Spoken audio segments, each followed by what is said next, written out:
మహాపరిశుద్ధుడు అయిన దేవ, జీవాధిపతి అయిన తండ్రి, మీకు స్తోత్రములయ్యా. మీరిచ్చిన సమయాన్ని బట్టి కృతజ్ఞతలు తండ్రి. మరి సమయంలో మీ పక్షాన్ని నిలవబడి మీ పిల్లలతో మాట్లాడబోచుండగా సమయోచితమైన జ్ఞానాన్ని, సందర్భానుసారమైన జ్ఞానాన్ని ప్రసాదించండి. క్రైస్తవ సమాజంలో తండ్రి ఎంతో గలిబిలిగా, గందరగోళంగా ఉన్నటువంటి సందర్భాన్ని మీ లేఖనాలలో నుంచి మీ పిల్లలకు, క్రైస్తవ సమాజానికి వివరంగా వివరించగలిగే భాగ్యాన్ని, జ్ఞానాన్ని, పరిశుద్ధాత్మ సహాయమును నాకు అనుగ్రహించండి. చేరి వచ్చిన బిడ్డలందరినీ బట్టి కృతజ్ఞతలు చెల్లిస్తూ మా ప్రభువును రక్షకుడైన యేసుక్రీస్తు వారి నామములో ఈ ప్రార్థన అడుగుచున్నాము తండ్రి, ఆమేన్. ఆ స్పీడ్ తగ్గియ్యా ఫ్యాను. ప్రేమైన దేవుని వల్లరా, మరి గత 15 రోజుల నుంచి జరుగుతున్నటువంటి ఈ యొక్క యేసు రక్తము, హేబేలు రక్తం అనే అంశంపై బైబిల్లో నాకున్నటువంటి అనుభవాన్ని బట్టి ఈ దినం మీతో పంచుకోవటానికి దేవుడు సమయాన్ని ఇచ్చాడు. కనుక చేరి వచ్చిన మీ అందరికీ మన ప్రభువును రక్షకుడైనటువంటి యేసుక్రీస్తు వారి నామములో శుభములు, వందనాలు. ప్రేమైన దేవుని వల్లరా, మరి 2010లో బాప్తిస్మం తీసుకున్నాను. 2011లో బైబిల్ ట్రైనింగ్కి వెళ్ళాను. ఈ 15 సంవత్సరాల నుంచి బైబిల్ని ఎన్నో విధాలుగా పరిశీలించి నేను నేర్చుకున్న దానిలో నుంచి కొన్ని మాటలను మీ ముందుంచదలిచాను. క్రైస్తవ సమాజానికి అవసరమైనటువంటి మాటలు బోధించేవారుగా బోధకులు ఉండాలి. సమాజం మధ్యలో గొప్పగా, పెద్దగా ఉన్నవారిని టార్గెట్ చేసి వాళ్ళని మనం టార్గెట్ చేసి మాట్లాడితే మనం కూడా హైలైట్ అవుతామని చెప్పి ఈరోజు చాలామంది బోధకులు, సేవకులు ఎదుటివారిని దూషించటం, అసభ్యకరంగా మాట్లాడటం, వారు చెప్పింది నిజం కాదు, నేను చెప్పేది నిజం అని బైబిల్లో నుంచి ఆ సందర్భానికి సంబంధించినవి కాకపోయినా తీసుకొని మాట్లాడి వారికంటే నేను గొప్పవాణ్ణి, వీరికంటే నేను గొప్పవాణ్ణి అని మనిషి తన స్వప్రయోజనం కోసం, సౌండ్ ఎక్కువైందయ్యా, స్వప్రయోజనం కోసం ఏదేదో చెబుతూ ఉన్నాడు. ఇంతకీ దేవుడు బైబిల్లో ఏం చెబుతున్నాడు? దేవుని నామానికి మహిమ వచ్చేటట్లుగా చెప్పాలి, క్రైస్తవ సమాజానికి మేలుకరంగా ఉండేవి, బలపరిచేవిగా ఉండాలి, అనేకులను బలహీనపరిచేవిగా, లేదా ఎదుటివారిని తప్పని నిరూపించడానికి వాక్యాన్ని ఎప్పుడూ మనము తప్పుదారి పట్టించకూడదు, తప్పుగా మాట్లాడకూడదు. అందుకే యాకోబు గారు అంటాడు, బోధకులమైన మనకు మరి కఠినమైన శిక్ష, కనుక మీలో అనేకులు బోధకులు కాకుండుడి. బోధ చేసేటప్పుడు చాలా చాలా జాగ్రత్తగా చేయాలి. తెలిసిన విషయాన్నే మాట్లాడాలి, తెలియని విషయాన్ని మనం ఎప్పుడూ మాట్లాడకూడదు. వాక్యం తప్పుగా వెళ్ళిపోయే ప్రమాదం ఉంటుంది. అందుకే పౌలు గారు తిమోతికి చెబుతూ ఎంత జాగ్రత్తగా చెప్తున్నాడో, తిమోతికి రాసినటువంటి 2వ పత్రిక 2వ అధ్యాయం 15వ వచనం, తిమోతికి రాసిన 2వ పత్రిక 2వ అధ్యాయం 15వ వచనం, దేవుని ఎదుట యోగ్యునిగాను, సిగ్గుపడనక్కరలేని పనివానిగాను, సత్యవాక్యమును సరిగ్గా ఉపదేశించువానిగాను నిన్ను నీవే దేవునికి కనపరుచుకొనము. ఏమంటున్నాడు?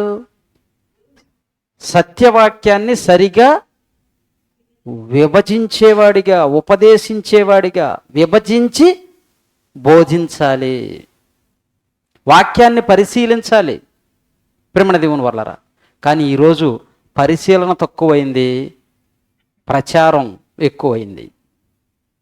పరిశీలించిన వాడే కరెక్ట్గా చెప్పగలడు. పరిశీలన లేకుండా ఏం చెప్పగలం? తప్పు చెప్తాం పరిశీలించినప్పుడు. నీకు అవగాహన లేనప్పుడు తప్పు చెప్పే అవకాశం ఉంటుంది. కనుక ప్రజల మధ్యకు దేవుని మాటలు వెళ్ళేటప్పుడు 1-4 సార్లు ఆలోచించి మాట్లాడాలి. ఈ వారంలో చాలా ఎన్నో గంటలు, సుమారు ఒక 20 గంటలు 25 గంటల వరకు వాక్యాన్ని విన్నాను. ఎంతోమంది చెప్పారు. వాళ్ళందరూ చెప్పింది కాదు, నేను చెప్పేదే రైట్ అని నిరూపించుకోవటానికి కాదు నేను నిలబడింది. వాళ్ళందరూ చెప్పింది తప్పు, నేను చెప్పేదే రైటు అని నిరూపించుకోవటానికి కాదు. దేవుని ఉద్దేశం ఏంటో లేఖనాల ఆధారముతో చూపించాలి. అది బోధకుడు చేయవలసిన పని. అక్కడ ఏం చెబుతున్నాడంటే తిమోతికి, నువ్వు జాగ్రత్త సుమా, వాక్యాన్ని విభజించేటప్పుడు నువ్వు జాగ్రత్తగా పరిశీలించుకోవాలి. పిల్లలు ఎంతోమంది స్కూల్లో ఉంటారు, ఒక టీచర్ ఉంటుంది. ఆ టీచర్ పిల్లలకందరికీ పాఠం ప్రతిరోజు చాలా ఈజీగా చెప్పేస్తుంది. పిల్లలందరూ కూర్చుంటారు, ఎటువంటి బిడియము భయము లేకుండా వాళ్ళందరికీ ధైర్యంగా పాఠం చెప్తుంది ప్రతిరోజు. నెలకొకసారో లేదా 2 నెలలకొకసారో అవకాశం ఉన్నప్పుడు మండల ఎడ్యుకేషన్ ఆఫీసర్ వస్తాడు, ఎంఈఓ గారు. టీచర్లందరికీ టీచర్ ఈయన. ఎంఈఓ గారు వస్తారు. ఆయన వస్తున్నాడని తెలిసిన వారం 10 రోజుల ముందు నుంచే టీచర్ పిల్లల్ని ఏం చేస్తుంది? మోటివేషన్ చేస్తుంది. రేయ్, సార్ లేపి నిన్ను ప్రశ్న అడిగినప్పుడు వెంటనే నువ్వు సమాధానం చెప్పాలి, వెంటనే ఈ సమాధానం చెప్పాలి. కనుక మీరందరూ బాగా నేర్చుకోండి అని ముందుగా టీచర్ వాళ్ళందరికీ గైడ్ చేస్తుంది, వాళ్ళందరినీ అలర్ట్ చేస్తుంది, నేర్పిస్తుంది. ప్రేమణ దేవుని వల్లారా, రోజు పాఠం చెప్తున్న ఈ టీచర్ ఎంఈఓ గారు వచ్చి కూర్చున్నాడు. ఇప్పుడు చెప్పమ్మా పాఠం అంటాడు. రోజు ఎటువంటి భయము టెన్షను బిడియము లేకుండా చెప్పిన ఈ టీచర్ ఎంఈఓ గారు వచ్చి పక్కన కూర్చున్నప్పుడు ఇంతకుముందు చెప్పినట్టు చెప్తుందా? చెప్పలేదు. భయపడుతూ చెప్తుంది, టెన్షన్ పడుతుంది. ఈరోజు విశ్వాసులైన వారి ముందు, ఏదో వాక్యం సరిగ్గా అవగాహన లేని వారి ముందు మైకు దగ్గర నిలబడి ఏది చెప్పినా నీకు చలామణి అవుతుందేమో కానీ రేపు దేవుడే నిలబెడితే అప్పుడు నువ్వు ఆయన దగ్గర మాట్లాడింది తప్పు అయితే ఏం సమాధానం చెప్పాలి? అందుకే దేవుడు చెప్తున్న మాటలు మనం సరిగ్గా పరిశీలించాలి, కాలాన్ని బట్టి పరిశీలించాలి, సందర్భాన్ని బట్టి పరిశీలించాలి, ఎవరు ఎవరితో మాట్లాడుతున్నారనేది ఖచ్చితంగా పరిశీలించాలి. బైబిల్లో ఎన్నో సందర్భాలు ఉన్నాయి. ఒకటి శాంపిల్గా మీకు ఒక సందర్భాన్ని పరిచయం చేస్తాను. చూడండి, ప్రసంగి గ్రంథం 6వ అధ్యాయం 9వ అధ్యాయం 6వ వచనం. ప్రసంగి గ్రంథం 9వ అధ్యాయం 6వ వచనం. వారిక ప్రేమింపరు, పగపెట్టుకొనరు, అసూయపడరు. ఇక అన్ని చెప్పకుండా సూర్యుని కింద జరుగు వాటన్నిటిలో దేని యందు వారికి ఇంకా ఎప్పటికీ వంతు లేదు. ఎవరి గురించి చెప్తున్నాడు గ్రంథకర్త? చనిపోయిన వారు ఇక ఎవ్వరు ప్రేమించరు, పగపెట్టుకొనరు, అసూయపడరు. సూర్యుని కింద జరిగే వాటిలో ఏటిల్లో ఇక వారికి ఎప్పటికీ వంతు లేదు అంటున్నాడు. మరి మరొక సందర్భాన్ని చూద్దాం బైబిల్లోనే. లూకాసు వార్త 16వ అధ్యాయం 27వ వచనం. లూకాసు వార్త 16వ అధ్యాయం 27వ వచనం. లూకాసు వార్త 16వ అధ్యాయం 27వ వచనం. అప్పుడతడు, తండ్రి అలాగైతే నాకు 5 సహోదరులు ఉన్నారు, వారును ఈ వేదనకరమైన స్థలమునకు రానికుండా వారికి సాక్ష్యం ఇచ్చుటకు నా తండ్రి ఇంటికి లాజరును పంపు అంటున్నాడు. ఎవరిక్కడ సందర్భం ఏంటంటే ధనవంతుడు, లాజరు, అబ్రహాము, ఈ 3 కనబడుతున్నారు. ఈ భూమి మీద చనిపోయిన తరువాత నెమ్మది పొందే స్థలానికి వెళ్ళాడు అబ్రహాము గారు. ఆ తరువాత కాలంలో చనిపోయిన లాజరు గారు వెళ్ళాడు నెమ్మది పొందే స్థలానికి. ధనవంతుడు, లాజరు ఉన్న కాలంలో బ్రతికిన ధనవంతుడు, ఈ భూమి మీద కలిసి జీవించినటువంటి, ఒకే కాలంలో జీవించినటువంటి ధనవంతుడు చనిపోయి పాతాళానికి వెళ్ళాడు, అగ్నిగుండానికి. అక్కడికి వెళ్ళిన తరువాత ఈ ధనవంతుడు ఏమంటున్నాడు? మరి నాకు దాహం ఇవ్వు, ఆ లాజర్ని పంపించు, నా నాలుక చల్లార్చుటకు ఆయన అంటే కుదరదు అన్నాడు. అయితే నేను ఈ వేదనకరమైన స్థలమునకు వచ్చాను కదా, నేను వచ్చిన ఈ స్థలానికి రాకుండా నాకు భూమి మీద 5 సహోదరులు ఉన్నారు, వారికి తెలియజేయటానికి ఈ లాజర్ను పంపు అంటున్నాడు. ఈ ధనవంతుడు తన సహోదరులను ప్రేమిస్తున్నాడా లేదా? ప్రేమిస్తేనే కదా, ప్రేమిస్తున్నాడు. మరి అక్కడ మాట ఏమన్నాడు? వారి యొక్క ప్రేమింపరు, పగ పెట్టుకొనరు, అసూయపడరు, సూర్యుని కింద జరిగే వేటిలో ఇక ఎప్పటికీ వంతు లేదు అంటున్నాడు. అంటే మరి దీన్ని ఎలా అర్థం చేసుకోవాలి? ఒక దగ్గరేమో ప్రేమించరు, పగ పెట్టుకొనరు, అసూయపడరని చెప్పి, ఇక్కడేమో ధనవంతుడు సహోదరులు ఈ వేదనకరమైన స్థలానికి రాకుండా ఉండటానికి వారిని ప్రేమించినవాడు గనక వారి కోసం విజ్ఞప్తి చేస్తున్నాడు, రిక్వెస్ట్ పెడుతున్నాడు. మరి దీన్ని ఎలా తీసుకోవాలి మనం? అక్కడేమో ప్రేమింపరని, ఇక్కడేమో ప్రేమిస్తున్నాడు. అందుకే బైబిల్ పరిజ్ఞానం కలిగిన వారే వాక్యాన్ని బోధించాలి.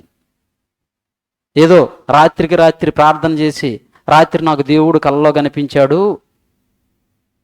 నాకు దర్శనం ఇచ్చాడు, సేవ చేయమన్నాడు, మీ ఇంటికి పొమ్మన్నాడని చెప్పి సంకన బైబిల్ తగిలించుకొని వస్తే చెప్పేది కాదు.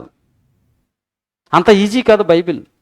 ప్రేమణ దేవుని వర్లారా, అక్కడ సొలొమోను గారు చెబుతున్న సందర్భం ఏంటంటే, చచ్చిపోయిన శవం గురించి చెబుతున్నాడు. శవం మట్టిలో కలిసిపోద్ది, కాలిస్తే కాల్చిపోద్ది. ఆ శవం, ఆ శరీరం ఇక ప్రేమించదు, పగ పెట్టుకొనదు, అసూయ ఉండదు. అక్కడ శరీరం గురించి చెప్తున్నాడు. ఇక్కడ మొరపెడుతుంది ఎవరు? శరీరమా, ఆత్మ? ఆత్మ. ఇలా విభజించి చెప్పాలని దేవుడు తన యొక్క వాక్యాన్ని మనకిచ్చాడు.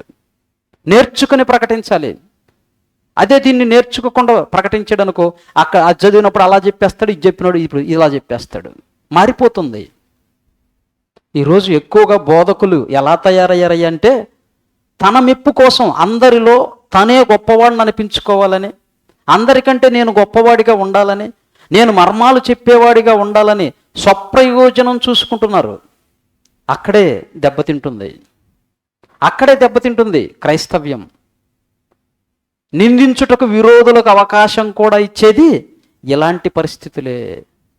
ఏదైనా ఉందనుకోండి, దాన్ని ఒకటిగా కూర్చొని లేదా మాట్లాడుకొని దీన్ని ఎలా మనం ప్రకటించాలి, దీన్ని బైబిల్ అర్థం ఏంటి, నాకు అర్థం కాలేదు, మీకు అర్థమైంది చెప్పండి, ఇలా డిస్కషన్ చేసుకొని మాట్లాడితే బాగుంటుంది. కానీ అలా లేదు.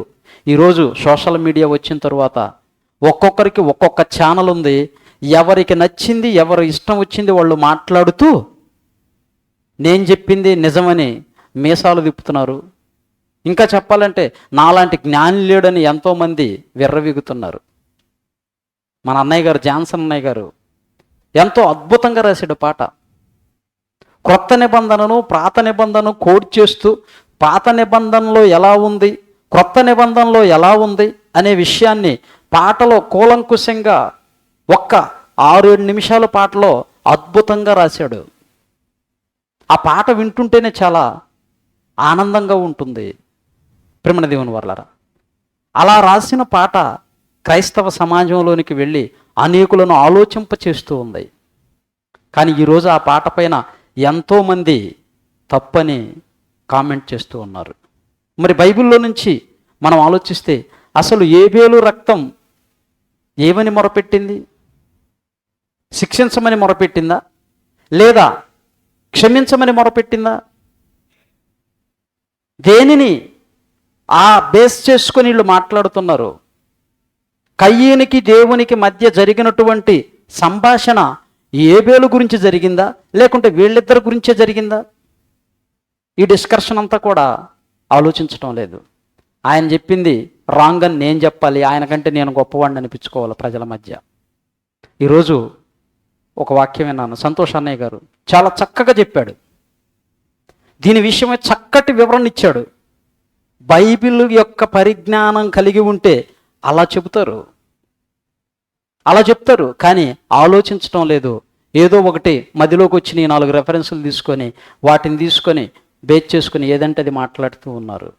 ప్రేమ దేవుని వల్ల ఒకసారి మనం ఆ సందర్భంలోనికి వెళ్ళి ఆలోచించినట్లయితే చూడండి, ఆదికాండము 4వ అధ్యాయం 1వ వచనం. ఆదికాండము 4వ అధ్యాయం 1వ వచనం. ఆదాము తన భార్య అయిన అవ్వను కూడినప్పుడు కయీనును కని, యెహోవా దయ వలన నేను ఒక మనుషుణ్ణి సంపాదించుకున్నానని చెప్పి, తరువాత ఆమె అతని తమ్ముడైన ఏబేలును కనెను. ఏబేలు గొర్రెల కాపరి, కయీను భూమిని సేద్యపరిచేవాడు. కొంతకాలమైన తరువాత కయీను పంట పొలములో కొంత యెహోవాకు అర్పణగా తెచ్చాడు. ఏబేలు కూడా తన మందలో, తన గొర్రెలు కాసేవాడు, ఆ గొర్రెల మందలో తొలిచూరుగా పుట్టిన వాటిలో కొవ్విన వాటిని కొన్ని తెచ్చి దేవునికి బలర్పించాడు. ఈ సందర్భం అంతా మనకు తెలుసు. వీటిల్లో శ్రేష్టమైనది ఏబేలు అర్పించాడు, కయీను తన పంట పొలములో కొంత తెచ్చి అర్పించాడు. ఈడ ఇచ్చిన అర్పణను బట్టి దేవుడు కాదు చూసింది, అర్పణ చూసి కాదు అంగీకరించింది, ఇచ్చిన మనస్సును బట్టి అంగీకరించాడు. ఏబేలు నా దేవునికి ఇచ్చేది శ్రేష్టమైనది ఇవ్వాలన్న మంచి మనస్సుతో ఇచ్చాడు. అందుకే ఏబేలుది దేవుడు అంగీకరించాడు, కయీనుది అంగీకరించలేదు. అప్పుడు కయీను కోపంతో, ఈర్ష్యతో, వ్యసనంతో ముఖం మార్చుకొని ఉంటే దేవుడు వచ్చాడు. దేవుడు అంటున్నాడు, కయీను ఎందుకు నువ్వు అలా ఉన్నావు? సత్క్రియ చేసిన ఎడల నువ్వు తల ఎత్తుకొనవా? సత్క్రియ చేయని ఎడల వాకిట పాపము పొంచి ఉంది. నువ్వు వ్యసనపడొద్దు అన్నాడు. కౌన్సిలింగ్ ఇస్తున్నాడు దేవుడు, కయ్యేనికి కౌన్సిలింగ్ ఇస్తున్నాడు. కౌన్సిలింగ్ ఇచ్చినప్పుడు విన్నాడండి, కయ్యను విన్నాడు. విని మరలా వచ్చి తన తమ్ముడైన హేబేలుతో మాట్లాడాడు. కింద సందర్భాన్ని చదివితే తన తమ్ముడైన హేబేలుతో మాట్లాడి మరలా పొలములోనికి వెళ్ళిన తరువాత ఏం చేశాడు? హేబేలు మీద పడ్డాడు, అతన్ని చంపేశాడు. అతని రక్తము మొరపెట్టింది దేవునికి. ఆయన రక్తము మొరపెట్టింది, హేబేలు గారి రక్తం మొరపెట్టింది. ఏమని మొరపెట్టిందంటే అక్కడేమి శిక్షించమని లేదు, క్షమించమని లేదు. అసలు శిక్ష క్షమ అనేది ఎప్పుడు ప్రారంభమైంది? ఇక్కడే మొదటిగా అవ్వ ఆదాములను ఏదేను తోటలో నుంచి శిక్షించి బయటికి పంపించాడు. రెండవదిగా వారి పెద్ద కుమారుడైన కయ్యిన్ని కూడా శిక్షించి బయటికి పంపించేశాడు. ఆ ప్రాంతంలో ఉండకుండా దేశ దిమ్మరివై తిరుగుతావన్నాడు. బైబిల్ ఉంది ఆ కాలంలో? లేదు. పాత నిబంధన కాలంలో భక్తులు ఉన్నారు, ప్రవక్తలు ఉన్నారు. మరి హేబేలు గారు ఉన్న కాలంలో బైబిల్ ఉందా? లేదు. బైబిల్ లేదు, చట్టం లేదు. ఎలా శిక్షించాలనేది కూడా చట్టం లేని కాలం హేబేలు గారు ఉన్న కాలం. మరి కయ్యీనికి శిక్ష వచ్చిందా లేదంటే ఖచ్చితంగా శిక్ష వచ్చింది. ఖచ్చితంగా శిక్ష వచ్చింది. దేవుడు క్షమించాలో క్షమించకూడదో మనం చెప్పవలసిన అవసరత లేదు. ఆయనకి తెలుసు చట్టం, ఏం చేయాలో ఎలా చేయాలో, ఏ నేరానికి ఏ శిక్షో అన్నీ కూడా తెలిసిన వ్యక్తి దేవుడు. లాయర్ ఉంటాడు, పైన జడ్జి ఉంటాడు. చేసిన నేరాన్ని బట్టి, దాని తీవ్రతను బట్టి చట్టంలో సెక్షన్స్ ఉంటాయి. ఆ సెక్షన్స్లో వీళ్ళు చేసిన నేరానికి ఏ శిక్షను అమలు చేయాలో, ఎంతకాలం శిక్ష వేయాలో ఎవరికి తెలుసు? జడ్జి గారికి తెలుసు. జడ్జికి తెలుసు, పైన కూర్చున్న ఆయనకు తెలుసు. ఇక్కడ ఖైదీగా బోన్లో నిలబడ్డ ఇతనికి తెలియదు, ఆయనకు తెలుసు. ఆయన ఏ శిక్ష వేయాలో వేస్తాడు. ఇక్కడ కూడా కయ్యను చేసినటువంటి పొరపాటుకి దేవుడు ఏ శిక్ష వేయాలో ఆ శిక్ష కయ్యనికి వేశాడు. ఇక్కడ హేబేలు క్షమించమన్నా తప్పు లేదు, మీరు ఆలోచించాలి. ఏబేలు క్షమించమన్నా తప్పులేదు, శిక్షించమన్నా కూడా తప్పులేదు. ఆ కాలానికి శిక్షించమని చెప్పాడు అనుకోండి ఏబేలు, తప్పులేదు. ఎందుకు? అప్పుడు చట్టం లేదు. పాత నిబంధన కాలంలో ఉన్న చట్టం ఏంటి? పంటికి పన్ను, కంటికి కన్ను. పంటికి పన్ను, కంటికి కన్ను. అదే యేసుక్రీస్తు వారు చెప్తున్న మాట మనం చూడగలిగితే మత్తయి సువార్త 5వ అధ్యాయం చూడండి. మత్తయి సువార్త 5వ అధ్యాయం 43వ వచనం. మత్తయి సువార్త 5వ అధ్యాయం 43వ వచనం. నీ పొరుగువాన్ని ప్రేమించి నీ శత్రువును ద్వేషించమని చెప్పబడిన మాట మీరు విన్నారు కదా. నేను మీతో చెప్పున్నదేమనగా, మీరు మీ పరలోకమందున్న తండ్రికి కుమారులయ్యుండునట్లు మీ శత్రువులను ప్రేమించుడి, మిమ్ములను హింసించు వారి కొరకు ప్రార్థన చేయండి.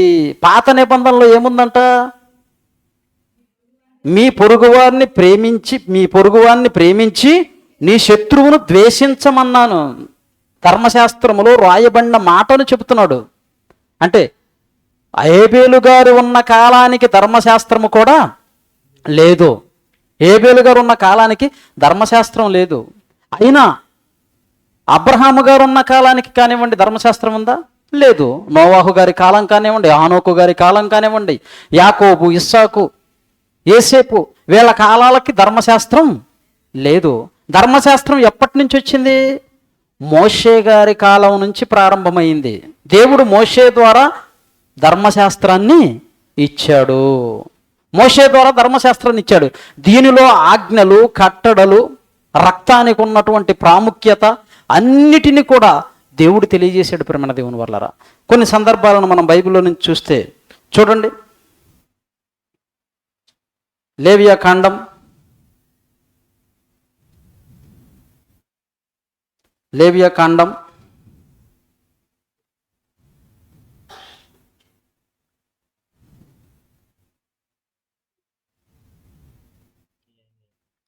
17వ అధ్యాయం 13వ వచనం. లేవియా కాండం 17వ అధ్యాయం 13వ వచనం. మరియు ఇశ్రాయేలీలలో గాని మీలో నివసించు పరదేశులలో గాని ఒకడు తినదగిన మృగమునైనను పక్షినైనను వేటాడి పట్టిన ఎడల వాడు దాని రక్తమును ఒలికించి మట్టితో కప్పవలెను. ఏలయనగా అది సమస్త దేహములకు ప్రాణాధారము. ప్రారంభంలో ఆదాము అవ్వలకు దేవుడు ప్రకృతిని ఇచ్చినప్పుడు వారికి ఏం మాంసాహారాన్ని ఇవ్వలేదు, శాకాహారాన్ని మాత్రమే ఇచ్చాడు. ఎప్పుడు ఆకలి అయితే ఏ చెట్టు పండో తెంచుకొని తిని ఆకలి తీర్చుకునే పరిస్థితి, వండుకొని ఇవన్నీ చేసుకోవలసిన, కష్టపడి వ్యవసాయం చేయవలసిన అవసరత లేదు. కానీ ఎప్పుడైతే వీళ్ళు పాపం చేశారో, ఆ పాపము నుంచి దేవుని వలన గెంటివేయబడ్డారో, తరువాత మాంసాహారాన్ని కూడా దేవుడు ఆహారంగా ఇచ్చాడు. అయితే మీరు మాంసాహారాన్ని తీసుకున్నప్పుడు ఏ జంతువునైతే, ఏ పక్షినైతే చంపుతారో దాని రక్తాన్ని ఒలికించి మట్టితో కప్పాలి. మరొక మాట చూద్దాం. ఎందుకు మట్టి కప్పమంటున్నాడు? ద్వితీయోపదేశకాండం 12వ అధ్యాయం 16వ వచనం. ద్వితీయోపదేశకాండం 12వ అధ్యాయం 16వ వచనం. మీరు రక్తము మాత్రము తినక దానిని నీళ్ల వలె నేల మీద పారబోయవలెను. రక్తాన్ని మీరు ఎట్టి పరిస్థితుల్లో తినకూడదు. చాలామంది రక్తాన్ని అదే పనిగా తెచ్చుకొని ఫ్రై చేసుకొని మరీ తింటారు. ఎందుకు తినొద్దన్నాడు దేవుడు? దానికి ఏదో పేరు కూడా ఉంటుంది, నాకు ఐడియా లేదు. వేపుడు చేసి అమ్ముతూ ఉంటారు బజార్లలో, ఇళ్ళ దగ్గర రక్తాన్నే. ప్రేమన దేవుని వల్లరా దాన్ని తినొద్దన్నాడు. ఎందుకు తినొద్దన్నాడు? ఎందుకంటే ఏ రోగమైనా రక్తంలోనే ఉంటుంది. అది మనిషికైనా లేదా జంతువులకైనా. ఆ రక్తం తింటే గనక అందులో ఉన్నటువంటి రోగాలన్నీ మనకు వస్తాయని తెచ్చిన మాంసాన్ని శుభ్రంగా నీటుగా కడిగేసి ఆ రక్తాన్ని అంతటిని పారవేసి మాంసాన్ని మాత్రమే తినమన్నాడు. మాంసాన్ని మాత్రమే తినమన్నాడు. మీరు చిమ్మిన రక్తం, నేల మీద ఒలికించిన రక్తాన్ని దానిపై మట్టి కప్పండి అన్నాడు. దానిలో నుంచి వచ్చే బ్యాక్టీరియా కానివ్వండి, అదేది మరలా మనకి ఇబ్బంది లేకుండా దేవుడు మన క్షేమం కోరి అన్నిటినీ చెప్పాడు. ఆయన పరమ వైద్యుడు. ఈ డాక్టర్లు కొంతకాలమే ఉంటాడు. ఎంత మంచి డాక్టర్ అయినా ఎంతకాలం ఉంటాడు? భూమి మీద ఉన్నంతకాలమే. చనిపోయిన తర్వాత ఆయన చదివిన విద్య డిగ్రీలన్నీ కూడా శూన్యం, వెళ్ళిపోతాయి. పోత నా కొడుకిచ్చిపోతానంటాడా? వీలైద్దా? కాదు. ఇక్కడ కానీ దేవుడు పరమ వైద్యుడు. ఆయన సమస్తమును ఎరిగినవాడు, అన్నిటినీ సృజించినవాడు. ఆయన ఏ కాలంలో ఏది చేయాలో, ఎవరిని ఎలా శిక్షించాలో, ఎవరిని ఎలా క్షమించాలో అన్ని నియమాలను దీనిలో నియమించి రాయించి ఇచ్చాడు పరిశుద్ధ గ్రంథం బైబిల్. దీన్ని పరిశీలించటం లేదు, దీన్ని సరిగ్గా చదవటం లేదు. చదవకుండానే నేను గొప్పవాడిని కావాలని ఎంతోమంది ప్రయత్నిస్తూ ఉన్నారు. ప్రేమ దేవుని వల్ల దేవుని ఉద్దేశాన్ని కాకుండా మనుషుల ఉద్దేశాన్ని ప్రకటించేవారిగా ఉన్నారు. పాత ధర్మశాస్త్ర కాలంలో, పాత నిబంధనలో ప్రవక్తలు ఉన్నారు, రాజులు ఉన్నారు, ఎంతోమంది భక్తులు ఉన్నారు. వాళ్ళందరూ కూడా ఎంతో సేవ చేశారు దేవునికి. వాళ్ళందరూ పాత ధర్మశాస్త్రం కింద వారు ఉన్నవారు కాబట్టి వారు పంటికి పన్ను కంటికి కన్ను అనే దాన్నే పాటించవచ్చు. క్షమించారనుకో, నో ప్రాబ్లం, క్షమించవచ్చు. క్షమించొద్దు అన్నాడు దేవుడు పాత నిబంధనలు ఎక్కడైనా? క్షమించవద్దనేం అనలేదు. క్షమించండి, మంచిదే. కానీ పాత ధర్మశాస్త్రంలో యేసుక్రీస్తు రాకముందు ఉన్న ధర్మశాస్త్రం ఏమిటయ్యా అంటే నేరము మోపే అవకాశం ఉంది. నేరము మోపే అవకాశం ఉంది. అందుకే మనం ఒక సందర్భాన్ని, యేసుక్రీస్తు వారు మాట్లాడిన సందర్భాన్ని మనం బైబిల్లో చూసినట్లయితే చూడండి.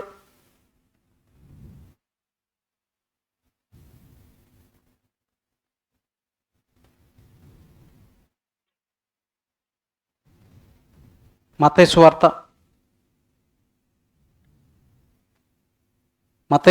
18వ అధ్యాయం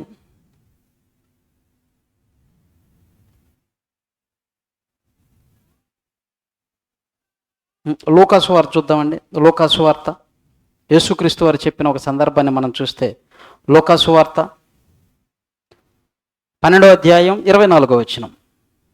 12వ అధ్యాయం 24వ వచనం. ఒక ధనవంతుడు ఉన్నాడు ఇక్కడ. ఆ ధనవంతుని గురించి చెప్తూ ఉన్నాడు. కాకుల సంగతి విచారించి చూడుడి, వాటికి గరిచలేదు, అంటే దిగులు లేదు. పొట్టు లేదు. ఏంటి అమ్మా?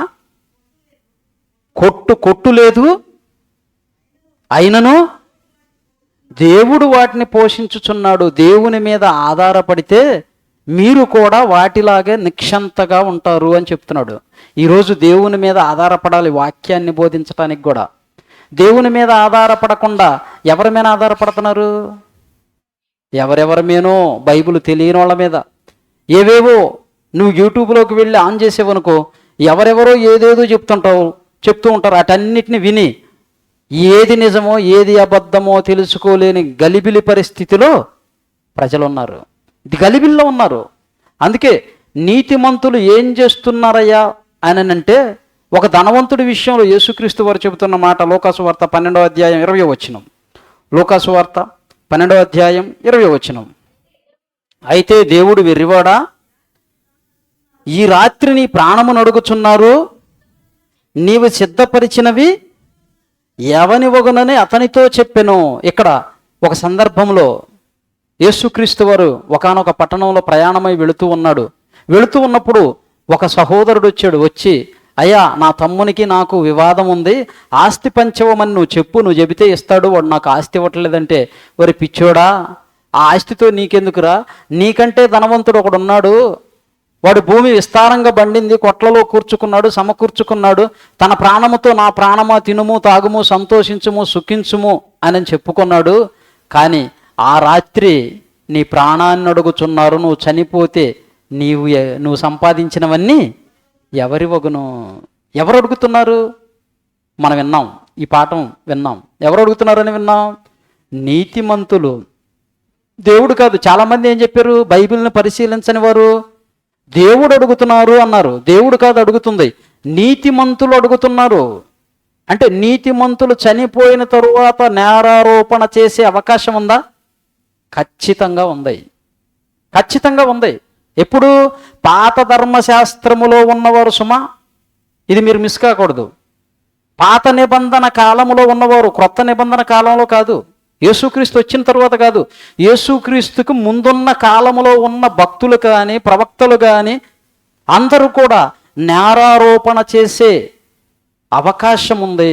మోసే ఎలాంటి వాడు?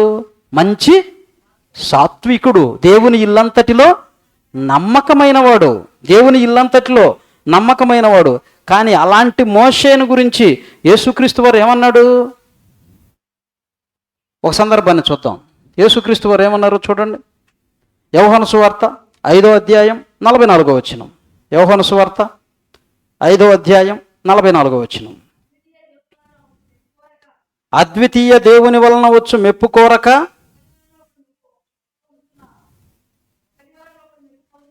యోహాను సువార్త 5వ అధ్యాయం 44. అద్వితీయ దేవుని వలన వచ్చు మెప్పు కోరక ఒకని వలన ఒకడు మెప్పు పొందుచు మీరు ఎలాగూ నమ్మగలరు? నేను మీ తండ్రి యొద్ద మీ మీద నేరము మోపుదునని మీరు తలంచుకుడి. మీరు ఆశ్రయించుచున్న మోషే మీ మీద నేరం మోపుతాడు. మోషే ఏం చేస్తాడంట? మీరు ఎవరైతే నమ్ముతున్నారో, ఎవరినైతే అనుసరిస్తున్నారో, మోషే మాకు ఇచ్చిన చట్టం అంటున్నారో, ఆ మోషేనే మీ మీద నేరం మోపుతాడు, నేను కాదు. యేసుక్రీస్తు నేరం మోపటానికి కాదు వచ్చింది. ఎందుకు వచ్చాడు? క్షమించటానికి వచ్చాడు. క్షమాయుగాన్ని ప్రారంభించటానికి, కృపాకాలాన్ని ప్రారంభించటానికి, కృపను దయచేయటానికి వచ్చాడు యేసుక్రీస్తు వారు. ఇక్కడ మోషే గారి గురించి చెబుతూ, మీరు ఆశ్రయించుచున్న మోషే మీ మీద నేరము మోపును, అతడు నన్ను గూర్చి రాసెను గనుక మీరు మోషేను నమ్మినట్టయినను నన్ను నమ్ముదురు. మీరతని లేఖనములను నమ్మిన ఎడల నా మాటలు ఎలాగూ నమ్మరు. మోషే ఏం చేస్తాడంట? నేరస్థాపన చేస్తాడు, మీ మీద నేరం మోపుతాడు. ధర్మశాస్త్రములో ఉన్నటువంటి ప్రవక్తలు నేరము మోపిన ఆ యొక్క ధర్మశాస్త్రాన్ని బట్టి పంటికి పన్ను, కంటికి కన్ను, దాన్ని బట్టి నేరం మోపిన వాళ్ళు తప్పేమీ కాదు. అందుకే యేసుక్రీస్తు వారు మత్తయి సువార్త 23వ అధ్యాయం 35వ వచనంలో ఏమంటున్నాడు? నీతిమంతుడైన హేబేలు రక్తము మొదలుకొని దేవాలయమునకును బలిపీఠమునకును మధ్య మీరు చంపిన బరాకియా కుమారుడైన జకరియా రక్తము వరకు, ఇదిగో ఈ నీతిమంతుల రక్తమంతయు ఈ తరము వారి మీదికి రాబోవుచున్నది. ఈ తరం వారి మీదికి రాబోవుచున్నది. ప్రేమన దేవుని వర్లరా, నీతిమంతుడు బ్రతికి ఉండగా నీకు క్షేమం. ఎందుకు? నీ కోసం దేవుని వాక్యాన్ని ప్రకటిస్తాడు, దేవుని మాటలు అందిస్తాడు, మారు మనసు పొందమని చెప్తాడు, మార్పు చెందు, దేవుని కోసం పరిశుద్ధంగా పవిత్రంగా బ్రతుకు అని చెప్తాడు. మరణించిన తరువాత ఈ నీతిమంతుడు ఏమంటున్నాడు? ఇదిగో ఇక్కడ చెప్తూ ఉన్నాడు, ఎంతోమంది ఈ లోకాన్ని నమ్ముకుని శాశ్వతమైన బ్రతుకుచున్న వారికి యేసుక్రీస్తు వారు చెబుతున్న ఒక మాట, ఈ రాత్రే నీ ప్రాణమును అడుగుచున్నారు. ప్రేమన దేవుని వల్ల దేవుని వాక్యాన్ని సరిగ్గా పరిశీలించకుండా ఎంతోమంది తప్పుగా వెళ్ళిపోతున్న ఈ కాలంలో మనలాంటి వారు కొందరైన వాక్యాన్ని ఆలోచించి అనేకులను దేవునిలోనికి నడిపించే వారముగా ఉండాలి. హేబేలు కాలంలో ఆయనున్న కాలాన్ని బట్టి, ఆ ధర్మశాస్త్రము లేని కాలంలో ఆయన శిక్షించమన్నా తప్పులేదు, క్షమించమన్నా తప్పులేదు. కానీ అక్కడ జరిగిందేంటి? క్షమించాడా, శిక్షించాడా? దేవుడు శిక్షించాడు కయ్యన్ని, క్షమించలేదు, శిక్షించాడు. ఇది హేబేలును బట్టి శిక్షించాడు. ఎందుకు? హేబేలు చనిపోయాడు, చంపాడు కయ్యను. హేబేలును బట్టే శిక్షించాడు. హేబేలుని చంపకపోతే కయ్యన్ని శిక్షిస్తాడా? శిక్షించడు. హేబేలును చంపాడు గనకనే కయ్యన్ని శిక్షించాడు. చంపకుండా ఫస్ట్ ఇచ్చిన కౌన్సిలింగ్ తోటే హృదయం సరిచేసుకుని దేవుని కోసం బ్రతికితే కయ్యని మీదకి శిక్ష వచ్చేది కాదు. కానీ ఇక్కడ ఏమంటున్నారు? కయ్యన్ని ఎవ్వరూ చంపకుండా ఉండేదానికి దేవుడు ఒక గుర్తేసాడు. ఎవరైనా చంపితే వారికి కూడా ప్రతిదండన ఉంటుందని చెప్పాడు ఆయన చెప్పి దాన్ని తీసుకొని వస్తున్నారు. ఎందుకు ఎవరో చంపొద్దన్నాడు? దేవుడు వేసిన శిక్ష. వాడు బ్రతికినంత కాలము వాడు దేశదిమ్మరిగా తిరగాలి. ఎవరన్నా చంపాడనుకో ఈ శిక్ష ఎలా అనుభవిస్తాడు? అనుభవిస్తాడా? అనుభవించడు. అందుకే వాడిని ఎవరు చంపవద్దు అన్నాడు. ఏబేలు శిక్షించమని చెప్పినా తప్పు లేదు, క్షమించమని చెప్పినా తప్పు లేదు. పాత నిబంధన కాలంలో ఉన్నటువంటి ప్రవక్తలు, రాజులు, భక్తులు వాళ్ళందరూ కూడా క్షమించమన్నా తప్పు లేదు, శిక్షించమని అడిగిన దాంట్లో కూడా ఎటువంటి తప్పు లేదు. వాళ్ళకి అది తప్పు కాదు. క్రొత్త నిబంధనకు వచ్చిన తరువాత చట్టం మారిపోయింది. క్రొత్త నిబంధనకు వచ్చిన తరువాత చట్టం మారిపోయింది. నువ్వు భక్తుడవైనా నీతిమంతుడవైనా ఎవరైనా ఏం చేయాలి? క్షమించమనే అడగాలి. యేసుక్రీస్తు వారు నేర్పింది అది. అపోస్తలులకు, సంఘానికి యేసుక్రీస్తు వారు నేర్పిన బోధ అది, ప్రకటించిన మాటలవి. మీరు క్షమించండి, క్షమించండి, క్షమించండి. ఎంతకాలం క్షమించాలి ప్రభువా అన్నాడు పేతురు గారు. అప్పుడేమన్నాడు యేసుక్రీస్తు వారు? చూడండి, మత్తయి సువార్త 18వ అధ్యాయం, మత్తయి సువార్త 18వ అధ్యాయం 21వ వచనం.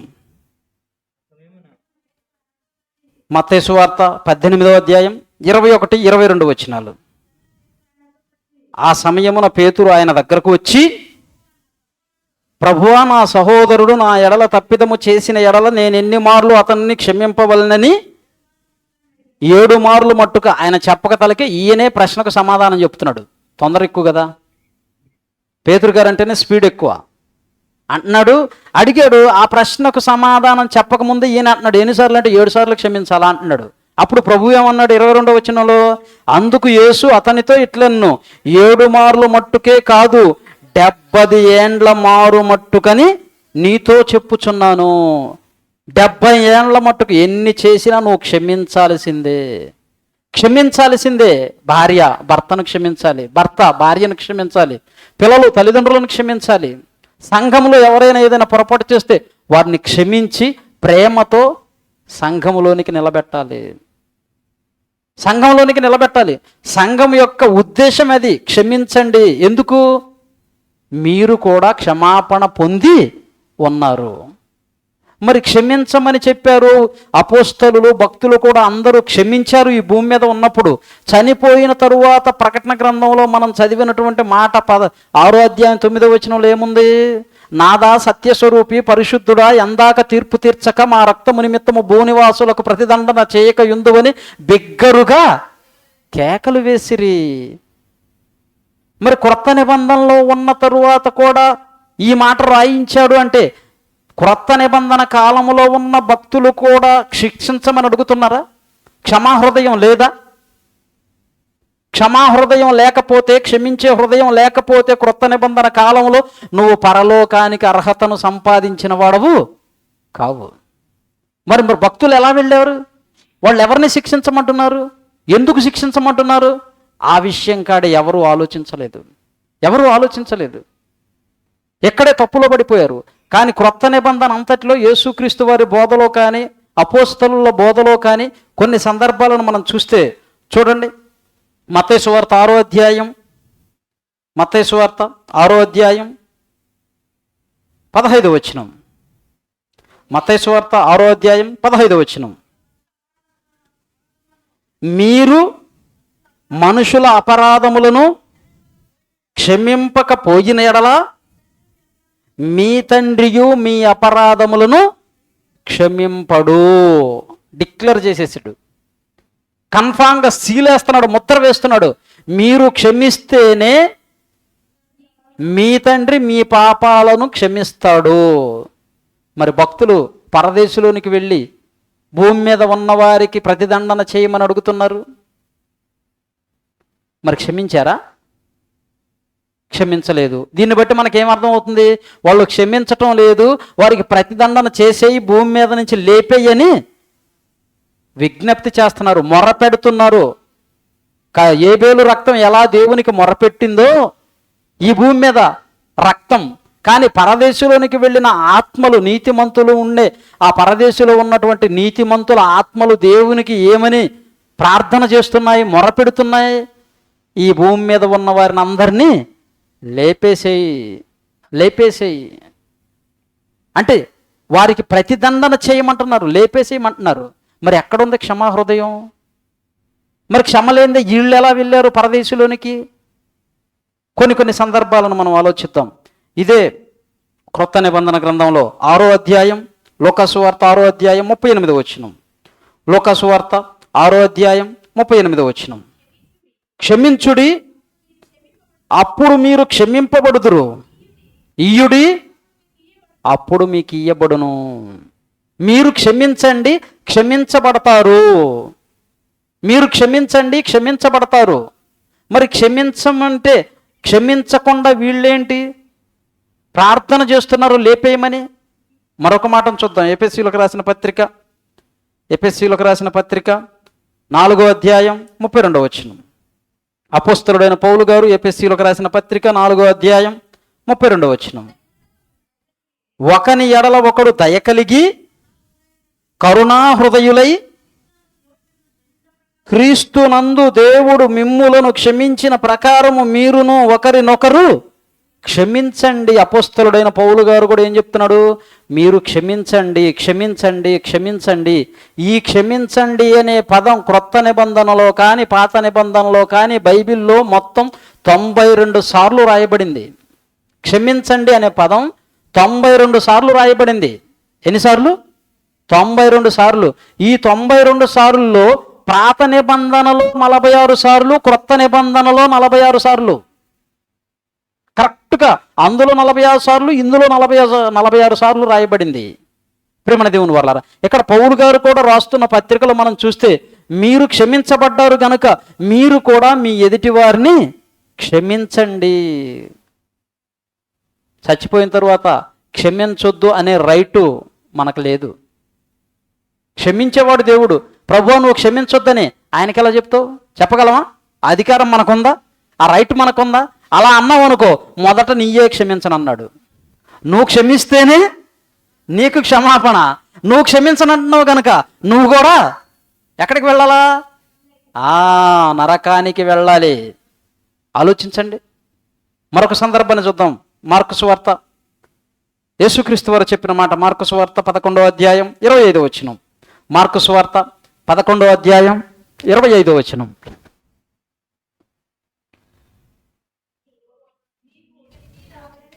మీకు ఒకని మీద విరోధమైన ఉండిన ఎడల మీరు నిలువబడి ప్రార్థన చేయునప్పుడు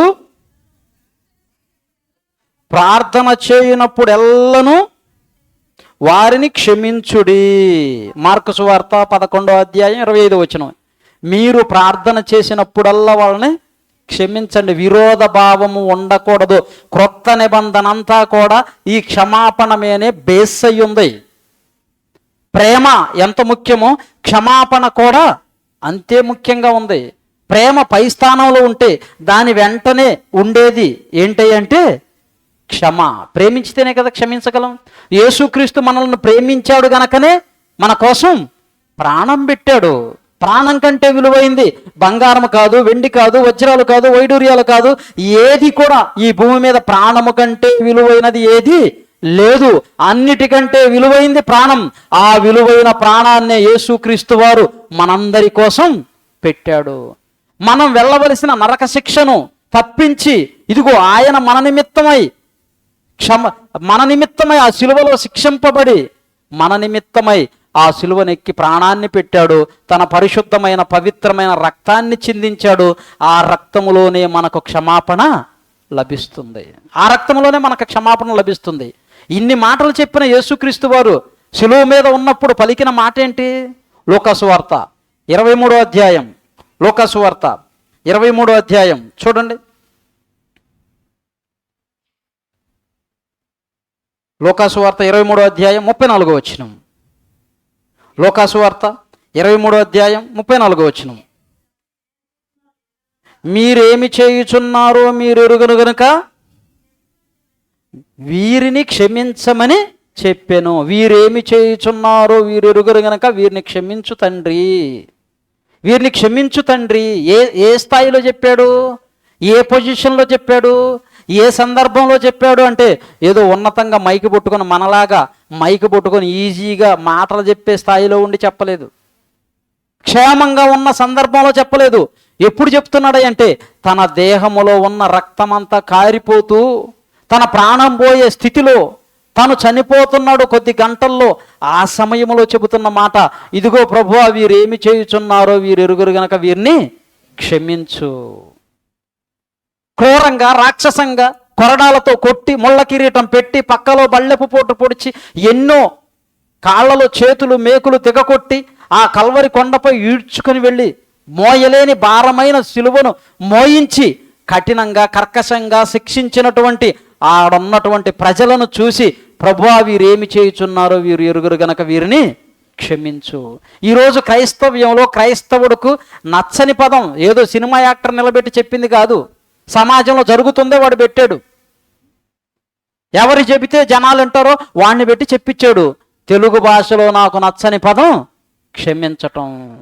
ఎంత మోసం అండి, ఎంత అన్యాయం అండి. దేవుడేమో క్షమించండి, క్షమిస్తే ఏముండవు, గొడవలు ఉండవు, క్షమిస్తే ఏముండవు, అల్లర్లు ఉండవు, క్షమిస్తే ఏముండవు, పోలీస్ స్టేషన్లు ఉండవు, కోర్టులు ఉండవు, ఏవి న్యాయస్థానాలు ఉండవు, ఏవి కూడా ఉండవు. ప్రతి మనిషిలో క్షమాపణ అనేది చాలా ప్రాముఖ్యమైంది.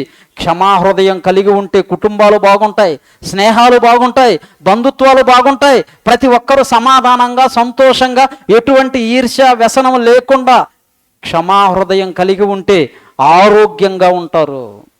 దాన్నే చెప్పాడు, మీరు క్షేమంగా సంతోషంగా ఉండాలా, క్షమాహృదయం కలిగి ఉండండి, క్షమించండి.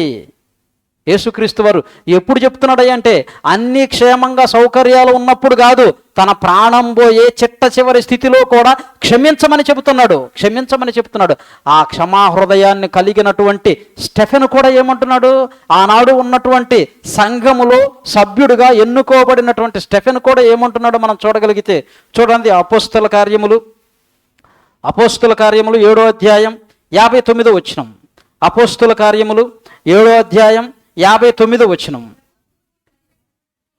ప్రభువును గూర్చి మొరపెట్టుచు, యేసు ప్రభువా, నా ఆత్మను నువ్వు చేర్చుకొనమని స్టెఫెను పలుకుచుండగా వాళ్ళు ఆయనను రాళ్లతో కొట్టిరి. అతడు మోకాళ్ళుని, అమ్మా ప్రభువా, వారి మీద ఈ నేరము మోపకము. గొప్ప శబ్దంతో పలికాడు, ప్రభువా, వీరి మీద ఈ నేరము మోపకు. యేసుక్రీస్తు వారు ప్రాణం పోయేటప్పుడు సిలువలో ఏ మాట పలికాడో, ప్రాణం పోయే స్థితిలో కూడా క్షమించే హృదయం కలిగి ఎలా ఉన్నాడో అదే లక్షణాన్ని పునికి పుచ్చుకున్నవాడుగా స్టెఫెను కూడా ఉండి ఏం చెప్తున్నాడు, ఇదిగో వీరేమి చేయుచున్నారో వీరికి తెలియదు కనుక వీరిని క్షమించు, ఈ నేరము వీరి మీద మోపకు తండ్రి. క్షమిస్తున్నాడు ప్రేమ దేవుని వల్ల. క్రొత్త నిబంధన అంతా కూడా క్షమా హృదయం కలిగి ఉండాలని చెబుతుంది. మనం అందరం క్షమించబడ్డాము గనక మనము కూడా క్షమించే వారముగా ఉండాలని క్రొత్త నిబంధన చెప్తూ ఉంది. మరి అలాంటప్పుడు ఎందుకు ప్రకటన గ్రంథంలో 6వ అధ్యాయం 9వ వచనంలో నీతిమంతులు అలా మొరపెడుతున్నారయ్య అంటే ఒకసారి మనం ఆ సందర్భంలోనికి వెళ్ళి చూసినట్లయితే చూడండి. ప్రకటన గ్రంథం 6వ అధ్యాయం 9వ వచనం. ఆయన 5వ ముద్రను విప్పినప్పుడు దేవుని వాక్యము నిమిత్తమును తామిచ్చిన సాక్ష్యము నిమిత్తమును వధింపబడిన వారి ఆత్మలను బలిపీఠము కింద చూచి తిని, నాదా సత్యస్వరూపి పరిశుద్ధుడా, ఎందాక తీర్పు తీర్చక మా రక్తము నిమిత్తము భూనివాసులకు ప్రతిదండన చేయక యుందువని బిగ్గరుగా కేకలు వేసిరి. ఏమంటున్నారు, భూమి మీద ఉన్నటువంటి ప్రజలకు ప్రతిదండన చెయ్యి, తీసివేసేయి, మాకు విడుదల నువ్వు. ఎంతకాలం మేము ఈ పరదేశంలో నెమ్మది పొందే ఈ స్థలములో ఇంకా వెయిటింగ్ చేయాలి, ఎదురు చూడాలి.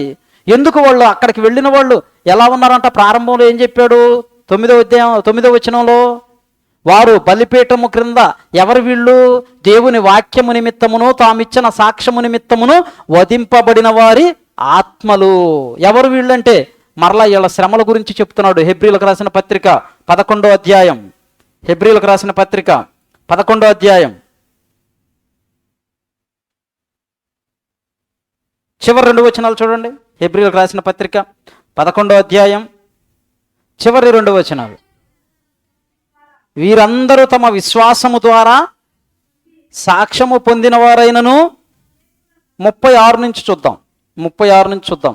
మరికొందరు తిరస్కారములను, కొరడా దెబ్బలను, మరి బంధకములను, ఖైదీను అనుభవించిరి, రాళ్లతో కొట్టబడిరి, రంపములతో కోయబడిరి, శోధింపబడిరి, ఖడ్గముతో చంపబడిరి, గొర్రె చర్మములను మేక చర్మములను వేసుకుని దరిద్రులయుండిరి, శ్రమపడి హింస పొందుచు అడవులలోను గృహలలోను కొండలలోను స్వరంగములలోను తిరుగులాడుచు సంచరించిరి. అట్టి వారికి ఈ లోకము యోగ్యమైనది కాదు. ఎవరైతే దేవుని కోసం బ్రతకడాన్ని నిలబడతారో వారికి శ్రమలు వస్తాయి అంటున్నాడు. ఇదిగో ఇలానే ఎంతోమంది హింసింపబడ్డారు. ఎంతోమంది నీతిమంతులను ఆనాటి ఇశ్రాయేలీలు దేవుని ప్రజలను చంపారు, దేవుని ప్రవక్తలను చంపారు, భక్తులను చంపారు, ఆఖరికి రక్షకుడైన యేసుక్రీస్తు వారిని కూడా చంపారు. ఆయన చంపిన తర్వాత వదిలేశారా? భక్తుడైన యాకోబును ఖడ్గంతో నరికించారు, స్టెఫెన్ను రాళ్లతో కొట్టి చంపారు, పౌలును చెరసాలలో వేశారు, పేతుర్ని చెరసాలలో వేశారు, ఎన్నో హింసలు పెట్టారు, ఎన్నో బాధలు అనుభవించారు భక్తులు.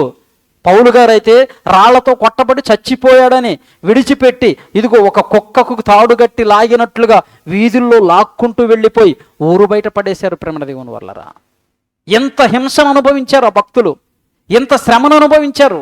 ఆలోచించండి. ఈరోజు అలాంటి శ్రమలు మనకున్నవా? లేవు. చిన్న చిన్న వాటికే సహోదరుడు ఏమన్నంటే దాన్ని కోర్చుకోలేవు, సహోదరు ఏమన్నంటే దాన్ని కోర్చుకోలేవు, క్షమించలేవు. వాళ్ళెక్కడా అంత క్షమాహృదయం కలిగిన వాళ్ళెక్కడా?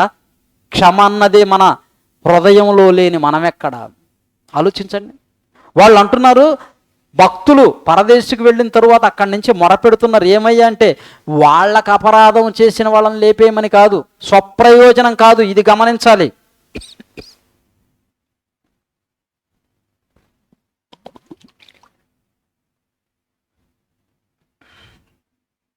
వాళ్ళు కోరుకుంటుంది స్వప్రయోజనం కాదు, సొంత ప్రయోజనానికి కాదు. లేదా వాళ్ళు ఏమని మొరపెడుతున్నారా అంటే మొత్తాన్ని లేపేయమంటున్నారా? వాళ్లకు మాత్రమే వ్యతిరేకులుగా ఉన్న వారిని లేపేయమంటున్నారా? వాళ్ళకు అన్యాయం చేసిన వాళ్ళని, వాళ్ళని శిక్షించిన వాళ్ళని క్షమించొద్దు, చంపేసేయండి అంటున్నారా? లేదు.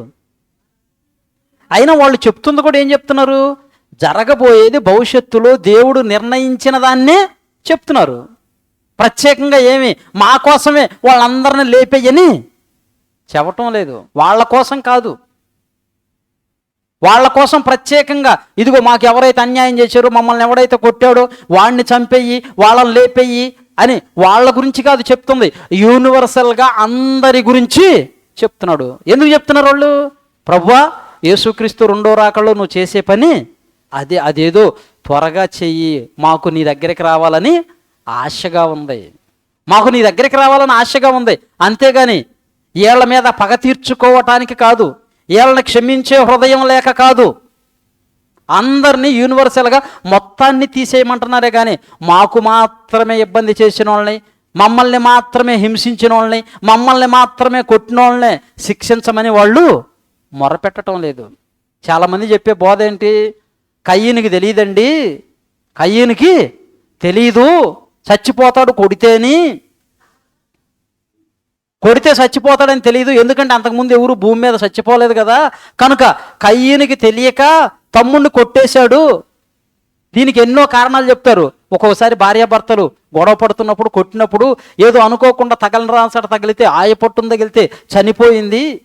అలానే కయ్యను కూడా ఏదో కోపంతో కొట్టాడు, చచ్చిపోతాడన్న సంగతి తెలీదు, సరిపోతాడన్న సంగతి తెలిస్తే చంపేవాడు కాదు, ఈడేదో అక్కడ లైవ్లో ఉండట్టు, వాళ్ళిద్దరు సంభాషణ చూసినట్టు, ఇలాంటి మాటలు చెప్తూ ఉంటారు. ఊహించి ఏదో అనుకొని నేనేదో కొత్త సంగతి చెప్తున్నానని అనుకోవాలని, ప్రజల మధ్య గొప్పగా ఉండాలని. ఏం కయ్యనికి తెలియదా హేబేలు చచ్చిపోతాడని? తన కళ్ళ ముందే హేబేలు తనకున్నటువంటి మందలో నుంచి తీసుకుని వచ్చి గొర్రె పిల్లను బలించినప్పుడు దాని రక్తం బయటికి రాలేదా? అది చనిపోలేదా? కళ్ళతో చూడలేదా? చూశాడు. అంతకుముందు దేవుడు చెప్పాడా లేదా అవ్వాదములకి? ఈ పండు తిను దినమున మీరు నిశ్చయముగా చచ్చెదరు, చచ్చిపోతారనేది ముందే తెలుసు, చచ్చిపోతారని ముందే తెలుసు గనకనే అవ్వమ్మ సాతానికి ఏమని చెప్పింది? ఈ పండు దినమున మీరు నిశ్చయముగా చస్తారని దేవుడు మాకు చెప్పాడు. చావంటే ఏందో తెలుసు, తెలియకుండా ఏం లేదు కయ్యనికి, తెలిసే చేసాడు. వాడు క్రూరుడు, రాక్షసుడు. అందుకే కొన్ని సంవత్సరాలు గడిచిన తరువాత కూడా, కొన్ని వేల సంవత్సరాలు గడిచిన తరువాత కూడా కయ్యూని యొక్క మార్గాన్ని గురించి దేవుడు ఏం చెబుతున్నాడో మనం చూడగలిగితే యోధాపత్రిక 11వ వచనం, యోధాపత్రిక 11వ వచనం, యోధాపత్రిక 11వ వచనం. అయ్యో వారికి శ్రమ, వారు కయ్యను నడిచిన మార్గమును నడిచిరి, బహుమానము పొందవలనని బిలాము నడిచిన త్రప్పు త్రోవన నడిచిరి. కయ్యను నడిచిన మార్గమును నడిచారు. కయ్యను వాడు క్రూరుడు, రాక్షసుడు, నరహంతకుడు. వాడికి సూత్రధారి, పాత్రధారి ఎవరయ్యా అంటే అపవాది, సాతాను. వాడు ఆది నుండి నరహంతకుడు. వానిలో ఏ మంచి లేదు. వాడు అబద్ధమాడునప్పుడు అబద్ధమును బట్టే అనుసరించే అబద్ధమాడును. వాడు అబద్ధమునకు జనకుడు. వాడు అబద్ధమునకు జనకుడు. కనుకనే కయ్యనులోకి వచ్చాడు, కయ్యను చేత తమ్ముడిని చంపించాడు. దేవునికి ఏమని సమాధానం చెప్తున్నాడు ఈ మూర్ఖుడు? నా తమ్ముడికి ఏమైనా నేను కాపలివన్నా? నేనేమన్నా కాపలవన్నా? నన్ను ఏమన్నా కాపలా పెట్టే వాచ్మెన్ అనుకుంటున్నావు నన్ను? ఎంత ధైర్యం అండి దేవుని ఎదుట వాడు అంత ధైర్యంగా మాట్లాడటానికి? అందుకే వాడిని దేశదిమ్మరిగా చేశాడు. వాడిని దేశదిమ్మరిగా చేశాడు. యేసుక్రీస్తు వారి దగ్గరికి వ్యభిచారం చేసినప్పుడు వచ్చిన స్త్రీ పట్టుకొని వచ్చారు. ఆయన నేల మీద ఏమో రాయిచుండెను అని ఉంది అక్కడ. అవునా? మన భక్తులు ఏం చెప్తున్నారు, బోధకులు? ఇదిగో మీలో పాపం చేయని వాడు ఎవడో మొదటి రాయి ఆమె మీద వేయండి అని ఆయన నేల మీద ఏమో రాయిచుండనంటే అందరూ సినిమాలో కూడా పెట్టారు. సినిమాలో కూడా ఏమని పెట్టారు, అయ్యో నా పాపాలు రాస్తున్నాడు, నా పాపాలు రాస్తున్నాడు, నా పాపాలు రాస్తున్నాడు అని గుండెలు బాదుకుంటూ రాళ్ళాడబడేసి వెళ్ళిపోతూ ఉన్నారు. ఆయన ఏమో రాయిచుండనని అక్కడుంటే పాపాలు రాస్తున్నాడని అక్కడ ఏడుంది? లేదే. కల్పించిన కల్పనా కథలు ఇలాంటివి నమ్మకూడదు. ఒక ఆయన ఏం చెప్తున్నాడో తెలుసా? ఒక బోధకుడు ఏం చెప్తున్నాడో తెలుసా? ఇదిగో యేసుక్రీస్తు వారు ఉపమానం చెప్పాడు కదా, ఒక స్త్రీకి 10 నాణ్యాలు ఉన్నాయి, ఆ నాణ్యాల్లో ఒక నాణ్యం పోయింది, ఆ నాణ్యం కోసం దీపం వెలిగించి కొంచెం కింద మంచం కింద అంతా వెతుకుతూ ఉంది, అన్ని ప్రాంతాలు వెతుకుతూ ఉంది. అన్ని ప్రాంతాలు వెతికినప్పుడు చీపురు తీసుకొని ఊడుస్తూ ఉంది. ఆ ఊడ్చినప్పుడు వచ్చింది, దాన్ని తీసుకొని వెళ్ళి అనేకులకు తన తోటి వారందరికీ చెప్పి సంతోషిస్తుంది. ఆ ఊడ్చింది చీపురు ఏంటిదో తెలుసా? అందరూ ఆశ్చర్యపోతున్నారు. ఏం చీపురు అది? ఏమన్నా స్పెషలా? బంగారంతో చేసిందా? టెంకాయ చీపురా? మెత్త చీపురా? పొలాల చీపురా? ఇవి చెప్తారని ఎదురు చూస్తుంటే, ఏదో మర్మం చెప్తాడని చూస్తుంటే ఈయనేం చెప్తున్నాడు? ఆ చీపురు ఎవరో కాదు, పరిశుద్ధాత్మదేవుడు. ఓరి భ్రష్టుడా, పరిశుద్ధాత్మదేవుడు చీపురా? ఏమన్నా పనేనండి?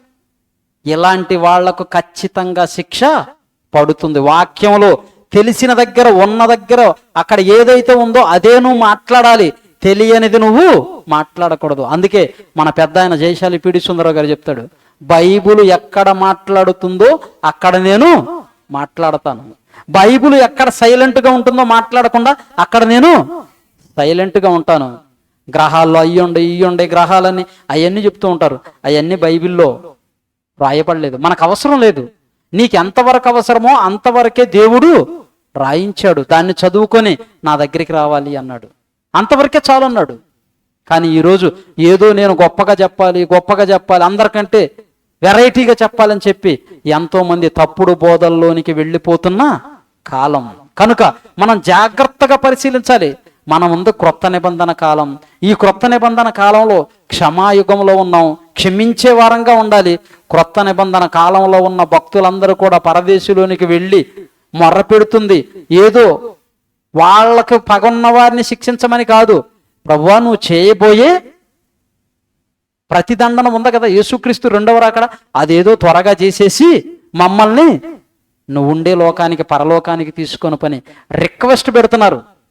పగ తీర్చుకోవటానికి కాదు, రిక్వెస్ట్ చేస్తున్నారు. నువ్వు చేయబోయేది ఏదో త్వరగా చేయి, అంతేగాని మాకు కీడు చేసినోడిని నువ్వు కీడు చేసి చంపేసేయి ఇవి అంటలేదు. నువ్వు క్షమించురా, వాడిని శిక్షించాలో లేదా క్షమించాలో అది నాకు వదిలే అన్నాడు. నేను చూసుకుంటాను, నువ్వేంటి క్షమించటమే నీ డ్యూటీ. వాడిని శిక్షించాలో క్షమించాలో వాడి బ్రతుకును బట్టి నేనే డిసైడ్ చేస్తాను. వాడు ఒకవేళ యేసుక్రీస్తుని తెలుసుకుని మారి చనిపోయేలోపు ప్రభు దగ్గరికి వస్తాడా? క్షమించబడి పరదేశుకు వస్తాడు నువ్వు ఉండే స్థానానికి.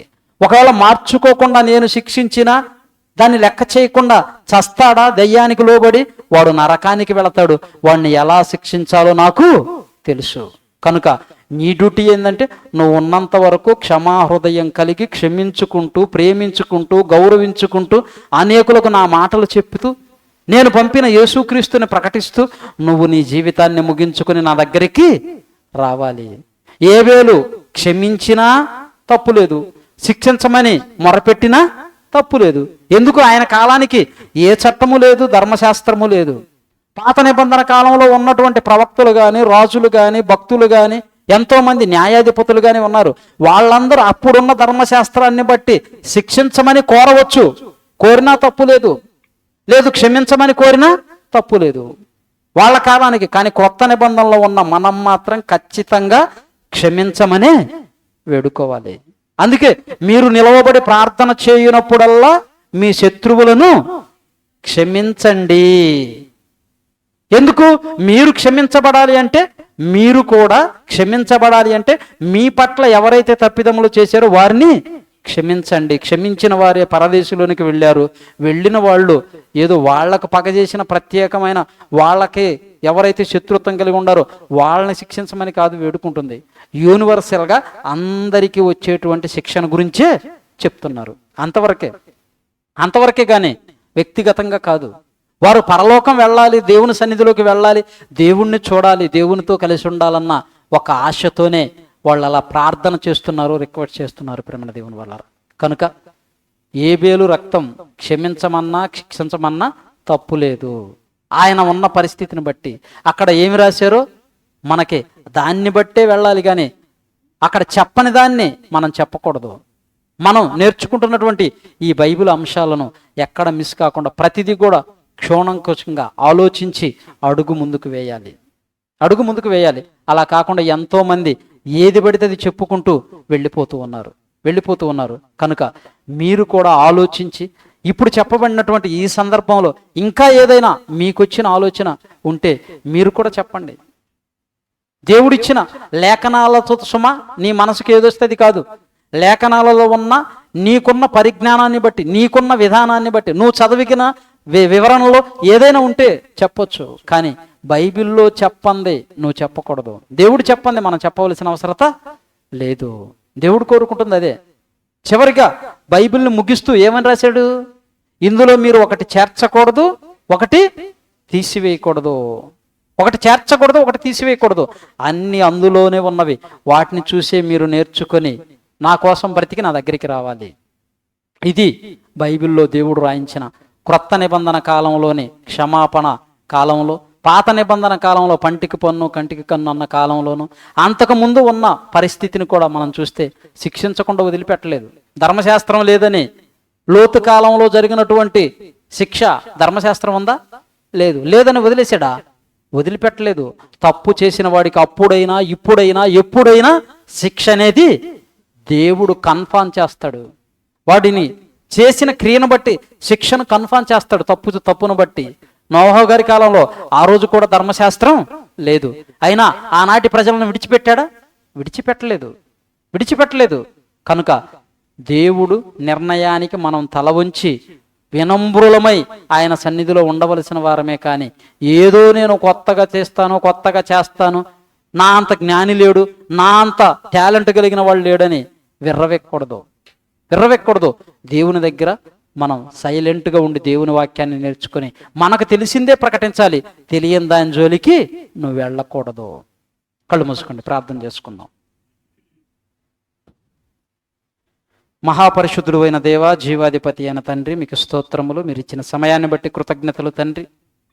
ఇప్పటి వరకు తండ్రి కొన్ని సంగతులు మీ గ్రంథములో నుంచి లేఖనాల ఆధారముతో ఆలోచించాము తండ్రి. మీ కుమారుడైన యేసుక్రీస్తు వారు క్షమాకాలం తండ్రి, ఈ క్షమాపణ కాలంలో తండ్రి, క్రొత్త నిబంధన కాలంలో మేమందరం ఉన్నాం. ఆయన చెప్పిన మాటలను ఆధారం చేసుకొని అపోస్తలులు ఇంకా ఎంతోమంది సంఘములో సభ్యులు, భక్తులు, బోధకులు, సువార్థికులు క్రొత్త నిబంధనలో తండ్రి వారు చేసిన పరిచర్య, వారు చేసినటువంటి కార్యక్రమాలన్నింటినీ చదివాం, విన్నాం.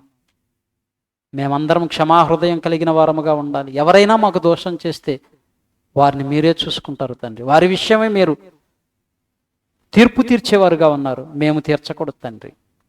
మేము తండ్రి మీ నామానికి మహిమకరంగా ఈ భూమి మీద జీవించే వారముగా ఉండాలి. వారిని మీకు అప్పగించి వారి నిమిత్తమే మేము ప్రార్థన చేసేవారముగా క్షమాహృదయం కలిగిన వారుగానే ఉండాలి. కానీ ఎవరిని కూడా హింసించి, దూషించి, శిక్షించమనే అధికారం, హక్కు మాకు లేదు తండ్రి. ఎందుకంటే మేము కూడా ఒకప్పుడు పాపలోకంలో పాపము చేసిన వారమే తండ్రి. ఆ పాపాలన్నింటినీ యేసుక్రీస్తు ద్వారా, ఆయన రక్తము ద్వారా మాకు క్షమాపణనిచ్చి మీ సన్నిధిలో పరిశుద్ధులుగా, పవిత్రులుగా నిలవబెట్టారు తండ్రి. మీరిచ్చిన ఈ భాగ్యానికై కృతజ్ఞతలు, స్తుతులు, స్తోత్రములు చెల్లిస్తున్నాం. ఈ మాటలకు అనేకులకు చేరినట్లు సహాయం చేయండి. చేరి వచ్చిన మీ బిడ్డలందరినీ జ్ఞాపకం చేసుకునండి. వీరందరి కుటుంబాలలో శాంతి, నెమ్మది, సమాధానాన్ని నింపి మీ కృపలో భద్రపరచండి తండ్రి. క్రైస్తవ సమాజానికి మనోనేత్రాలు వెలిగించి మీ వాక్యములో ఉన్న సత్యాన్ని గ్రహించున్నట్లు సహాయము చేయమని మా ప్రభువును రక్షకుడైన యేసుక్రీస్తు వారి నామములో ఈ ప్రార్థన మనవులు అడిగి వేడుకొనుచున్నాము తండ్రి. ఆమేన్. మన తండ్రి అయిన దేవుని ప్రేమ, కుమారుడైన యేసుక్రీస్తు వారి కృప, పరిశుద్ధాత్మని యొక్క అన్యోన్య సహవాసం, సన్నిధి సదాకాలం మనందరికీ తోడయుండి నడిపించునుగాక. ఆమేన్. అందరికీ వందనాలు.